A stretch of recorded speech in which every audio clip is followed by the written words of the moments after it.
Hello' মই trader যোনবোৰ internet trader কৰে বা ষ্টক ট্ৰেডাৰ কৰে সেইকাৰণে মই কালি ভাল এটা ইনফৰমেশ্যন দিওঁ। কালি ফেব্ৰুৱাৰী 1 তাৰিখ হয়। চ' কালি ইণ্ডিয়ান বাজেট আহিব। চ' বাজেটত মোৰ এক্সপিৰিয়েঞ্চৰ ফালৰ পৰা কৈছোঁ, মোৰ 5 years এক্সপিৰিয়েঞ্চ আছে। তো মই কৈ আছোঁ বাজেটত সদায় বাজেট 11টা বজাত আহে, 11:30 বজাত আহে। চ' আপোনালোকে কোনোবাই যদি ট্ৰেড কৰে ইণ্টাৰডে ফিউচাৰ, খালি ফিউচাৰৰ অপশ্যনত ট্ৰেড নকৰিব, ষ্টকতো নকৰিব। 11টা বজাত 12টা বজাত ট্ৰেড কৰিব, কাৰণ সেইটো হৈছে আপোনাৰ বেষ্ট টাইম, কাৰণ সেই টাইমত ভলটিলিটি হয়।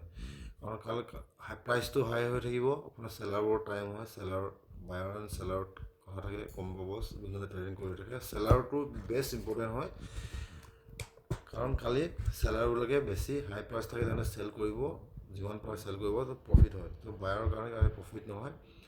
চ' বেষ্ট উইচেছ কালি যোনে যোনে ইণ্টাৰনেট ট্ৰেডিং কৰে 11টা 11:30 বজাত বা 12টা বজাৰ পাছত বেষ্ট টাইম 12টা বজাৰ পাছত ট্ৰেড কৰিব, যেতিয়া মাৰ্কেটটো মানে ভলটাইলটো অলপ কমে। ঠিক আছে।